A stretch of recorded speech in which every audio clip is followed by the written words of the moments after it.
Welcome, everyone. My name is Micah Streifer, and I am a rabbi, and I'm the founder and director of La Asok. I know many of you. Many of you have been joining us for weeks or even months in our classes, and some are brand new this week. There's a high concentration of participants from Lexington, Massachusetts this morning, so I want to welcome all the Massachusetts. Okay. Just going to mute a few people here. First, I want to encourage you to put your name and your location into the chat. Zoom is not the most personal of media, and so it's not the easiest to get to know each other, but that way, at the very least, we know who we're studying with, and we get to know each other a little bit.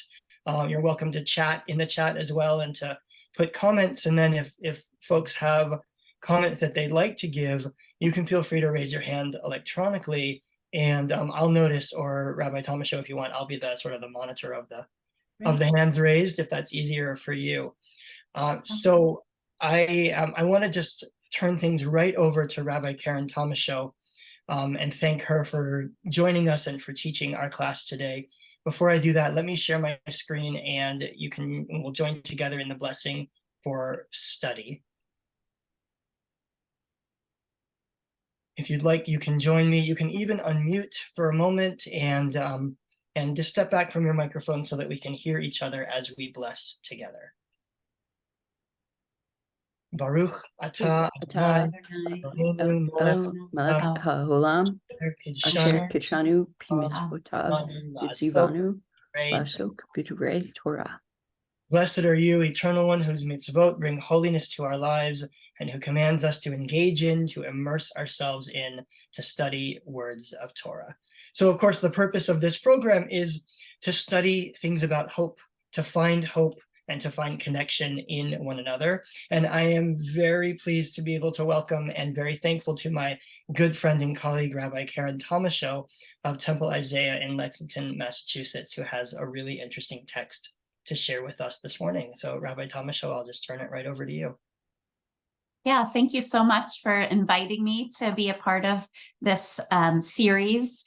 And for those who are from Lexington and my congregation, we were just studying this morning the book of Lamentations. It was part of a series on the scrolls, the 5 scrolls of our tradition. And I was sharing with my fellow congregants that when you look at the blessing before the reading of the book of Lamentations, which is, of course, this great lament over the destruction of Jerusalem and the temple in 587 before the Common Era, you see that the blessing is twofold. There's the traditional blessing to say over reading a scroll, and then there's a blessing that says, and I'm now loosely translating the English into English, the blessing says, blessed are you, Lord our God, ruler of the universe, who has made us captives of hope.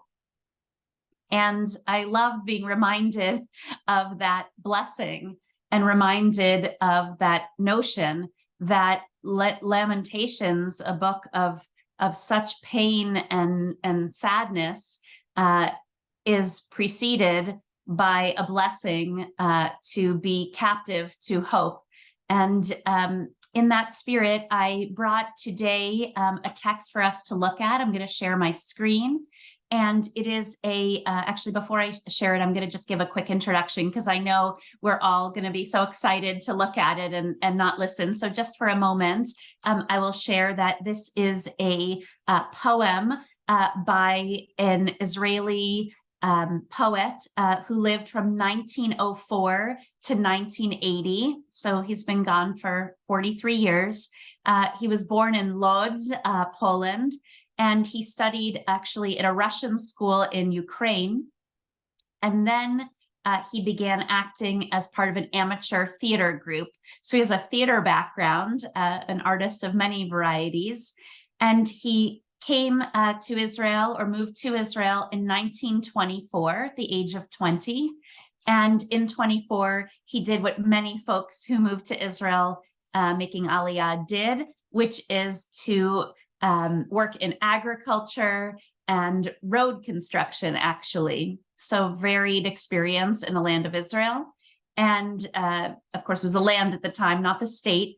He also, by 25, worked in the workers' theater called Ohel, which means tent. And by 1953, so a couple of decades later, he was a member of the Tel Aviv Kameri Municipal Theater. So he had a really phenomenal life in theater. But he also, from 1933 on, published a lot of poetry. His name is Avraham Chalfi. And I don't know if you know him as well as perhaps you might know other poets of Israel. A lot of his poetry was put to popular music, and I encourage you after this class to take a look online or any compendia of poetry that you have of Israeli poets, Avraham Chalfi. So I'm now going to share my screen and share a piece of his. It's right in front of you, and it's called in Hebrew, V'nichiyeh, and in English, it's called And We Shall Live. And I'm hoping over the course of the next 22 minutes, we will be inspired by his poetry, his model of hope. But I'm going to already preempt this by saying it's not a model that might be overt. So we're going to have to find the hope together. And I think that's very much what we're trying to do at this time. This is a exercise in digging deep to find the hope at a time of extreme challenge. And this translation is by Heather Silverman, Michael Bonin, and Rachel Korazim. So, you know what, Rabbi Streifer, would you actually read for us?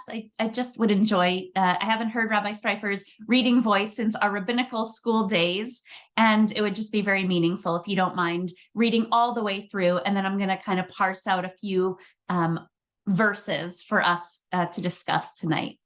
Sure, I would be happy to. Life was lost, lost, and we shall live.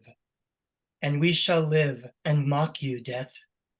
This is how we shall live, linking arms and strength with the majestic splendor of immortality. We shall breathe. Yes, with rage we shall breathe, and we shall live, even if fear shuts our mouths. Should one still fear? Fear what, God, after the losses we saw? We shall breathe, rage, live, and mock, even if your heavens will fall upon us. Life is lost, but we shall scream, the scream of our immortality. Thank you so much for reading that on our behalf. And if there are Hebrew readers or speakers here, please, by all means, dwell in the Hebrew or the English. And while we'll speak English for the course of our study, if there's a word that you'd like to ask a question about between myself and Rabbi Streifer, we're happy to kind of go there. But you can also live in the English, knowing that this translation is very beautiful, and I think will bear out a number of insights on its own. So I'm wondering first, if anyone might, just for an exercise I like to do when looking at poetry, might anyone want to just either in the chat or aloud share a word or a phrase or even a whole verse that really you think is particularly moving? Again, a word, a phrase, or a verse that's particularly moving. Susan. What struck me is the line that starts, should one still fear? And then it goes, fear what, comma, God, comma. And I changed the punctuation. I made it fear what? Question mark. God? Question mark. And that kind of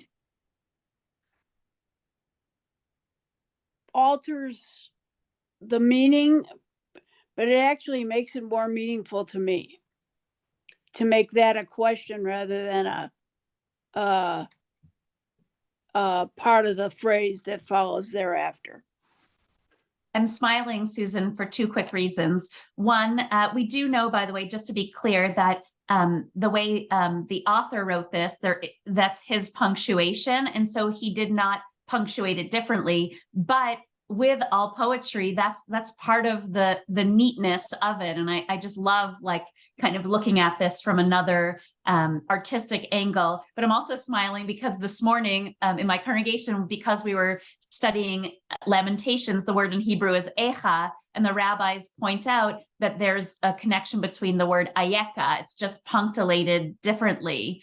And so we got into a really interesting conversation of what happens when you change even how something is pointed. So I appreciate you, and I want to ask for a few more folks who might want to share. I see in the chat, Rabbi Goldberg, breathe, rage, live, and mock, which you suggest so much reflects the confusion and disturbance of this moment. Yes, it is. Yep, and actually, Sam also looks like that really kind of spoke to you as well. I'm seeing also folks saying linking arms and strength.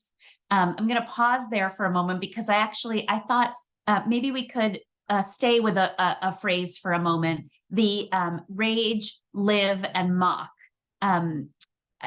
Would anyone kind of? I know, Rabbi Goldberg, you just said something about how you interpret this, like kind of all the things and very much this moment. Why the periods? Why next to each other? How does this make others feel or respond? I'm curious if we could kind of stay on that sentence for a moment.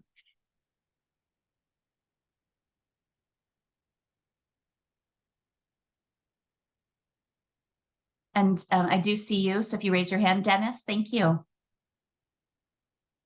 This rage, live, and mock reminds me of a teaching I often hear. I associate it with Rabbi Arthur Waskow, that in times of great travail and oppression, we should do Purim. We should make a celebration, and we should make a noise, and we should erase the name of the oppressor. We should rage, and we should live, and we should mock. And even if fear shuts our mouths, should one still fear? No, probably one should whirl a Gregor. So that's so powerful. And again, the title of the poem, the Nechiyah, is this live right next to the rage. And so I love your interpretation, and it's so important. Rabbi Goldberg, please. So in the Hebrew, the alliteration of nin som and nihiyah and all of the nuns there kind of sets like a rhythm. You have to keep breathing and breathing despite the rage, despite the mocking, despite what's happening. So this really is speaking to me in a sense about the swaying of emotions that can go on in a time of distress. But the alliteration is a sort of a stabilizing, a piece that stabilizes that. So that's my feeling about it. Yeah, that's so beautiful. And I'm going to read for the non-Hebrew reading folks. I'm going to read that verse, the entire line from "We shall breathe, rage, live, and mock." It's ninshom v'nizam v'nichiyah v'nil'ag. I mean, it's just so it's absolutely incredible. And so I just really appreciate that insight. Bob, I see your hand, please. This question comes from too little knowledge of Hebrew, probably, but looking at that line, every one of those words has an "and" in front of it, a "vav," and yet in the translation, it's only used before mock. This was a translator's choice, but how does that affect the meaning? So this is a terrific question, and I think you are not ignorant about it. I think you're seeing something and therefore asking quite wisely. And it starts, that verse, nin shom, is very much on point with the translation, we shall breathe. And then what we see with the ve is, I think, and this is going to be my interpretation, I'm curious if other colleagues would like to weigh in as well, but my understanding here is maybe twofold. One, I think what Rabbi Goldberg just said is actually really important. This kind of, this this and, even though there's a period, it's like a poetic period, like it's like a pregnant pause or something, it's like, we shall breathe, 1, 2, 3, we rage, 1, 2, 3, we live. So, even in the title, it says, and we shall live. And when you see it that way, and think of it as, it's like, what's ... what's coming before the language. Now, in the Bible, we see that the vav often is used in biblical language, which a lot of the poetry would also be alluding to. That would also be a past tense. It could be a future tense. So we don't always see, when we say vav, we don't always say and, but here I think it's just as meaningful to say and to not say and to recognize what that is doing for us, that vav. It's very powerful what you're asking. And I love what's possible to interpret just by asking that question. Rabbi Streifer and then Anne. Beautiful, Bob. Thank you. Yeah, I was just trying to decide what we're mocking. And it seems to me, I think if I understand correctly, that what you're mocking is the suffering, right? And mock, even if your heavens will fall upon us. So it's this sort of idea that no matter what comes on us, we're not going to give up on life. We're going to mock even the very notion that suffering would cause us to give up on life. That's so powerful. And I am so appreciative of your asking and answering the question, what are we mocking? Beautiful. Thank you so much. Anne, please. I don't read Hebrew, but the sacred name for God, Yahweh Varte, is breath, breathing. And in Kabbalah, your soul lives on. You're only here to fulfill God's wishes for you. And we can scream because even whatever happens now, it has nothing to do with our living on. We will live on. Thank you for bringing Kabbalistic insight into our conversation. I always appreciate that. Thank you so much. I would love to do the following, which is maybe do the same exercise with a couple of the other verses. And so I'm going to go back into the chat. And I'll make the screen bigger in just one moment.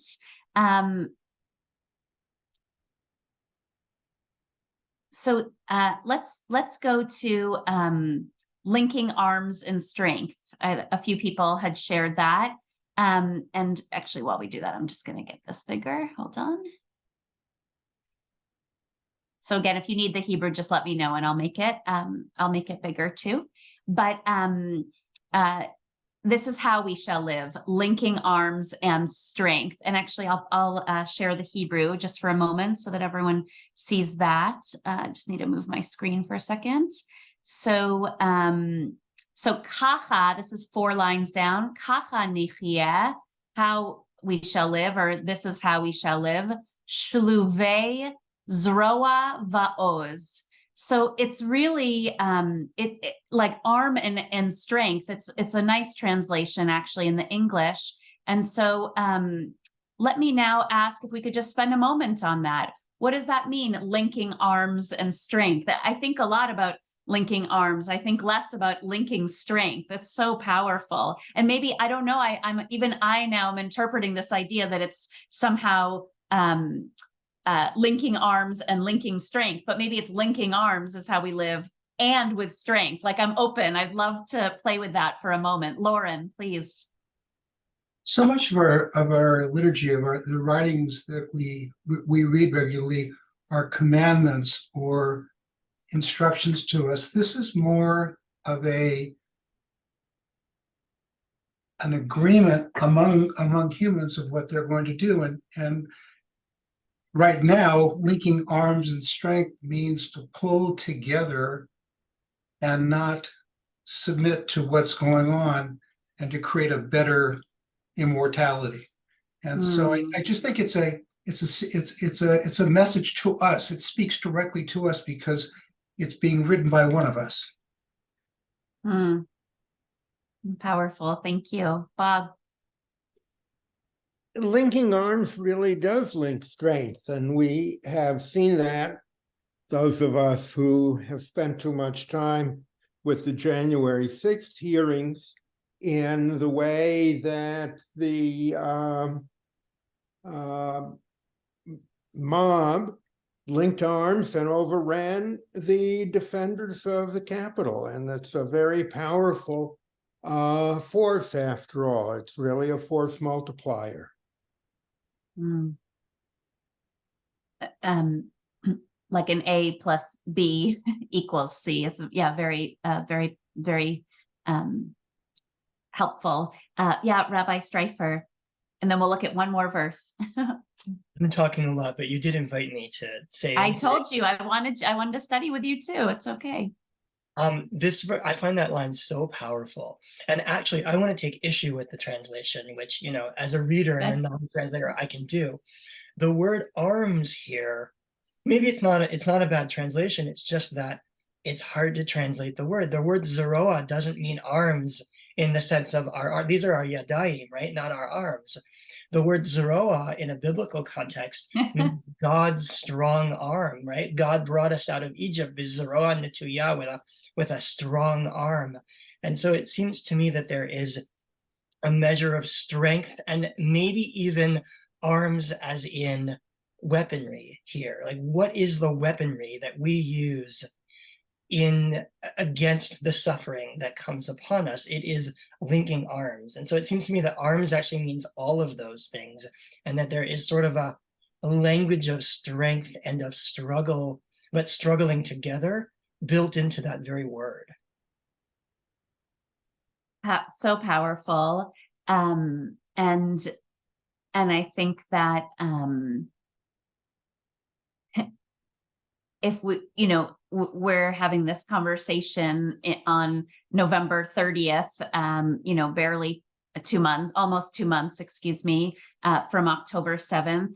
Avraham Chalfi wrote this in a different context, and, closer to the founding of the state. And then, we could look backwards and we could think about what we're going to commemorate with Hanukkah in just another week, actually, from today, and how there's a tension there between the physical might of the Maccabees and the profound strength, right? Not by might nor by power, but by spirit alone, right? Which, of course, is also from our biblical tradition. And so that conversation, you could have that conversation for quite some time, just based on what it means to have the intersection of spiritual and physical strength. Very, very important. We're coming to the end of our time, and I wanted to therefore look at one more verse here. And I hope that, again, you'll absolutely take the opportunity to study this on your own time. And Rabbi Streifer, if you don't have my handout, I'll allow you to have it to make it available wherever you see fit for other folks. I believe you can find this online yourself anyways, in both Hebrew and English. Again, And We Shall Live by Avraham Chalfi. But let's look at this final verse, the scream of our immortality. And I'm going to go actually up a line. Life is lost, but we shall scream, the scream of our immortality. And I'll pull us down to the Hebrew for just 1 second. Avdu hachayim, ach anu niz'ak et za'akat almotenu. And this za'akat is an outcry, really, And so I am going to ask for the last moment and a half, if anyone would like to reflect on what is the scream of our immortality. Not that I have the answer, but I'm very comfortable asking the question. Susan.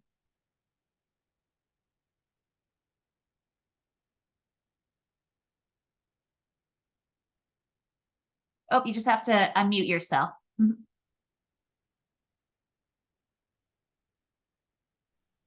I think to me, it kind of means that despite everything that befalls us, and people die and all of us will die, but life goes on. And the scream of our immortality is the voice of our lives. Thank you so much. And just in one moment, Rabbi Goldberg, I'm going to give you the opportunity, but I'm going to read a few things in the chat from Carol. The last line makes an important point about what a scream is. I think of the scream by Munch. Chalfi is redirecting our very strong negative emotions into the positive emotion of being alive, together, linking arms, even beyond death. Very, very beautiful. Robert Goldman says, scream of our immortality reminds me of the Holocaust. And I would like to call in Rabbi Goldberg, please. So the scream of our immortality doesn't seem to me to be audible. It seems to be the persistence of living. When we continue to live despite the loss, despite the pain, we scream. Because I mean, in our action, and so I don't hear it as a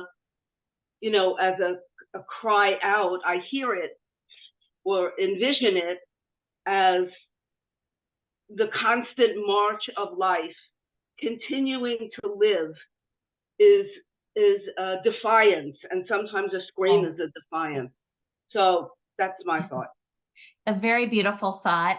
I'm going to read, Olivia writes, I think about finding strength and solidarity among the living, the immortality of one's legacy or memory. But I want to come back to what you said, Paul, about defiance. And I wanted to make a concluding remark of my own, which is I too see this as acts of defiance to live in this context. I think that Avraham Chalfi is speaking very much about being defiant. And I think what defiance can lead to is hope. That's what I wanted to suggest this afternoon, that defiance can lead back to life, and life leads us always to hope.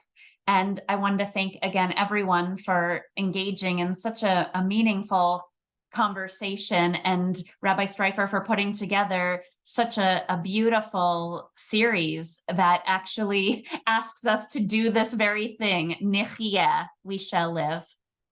Amen.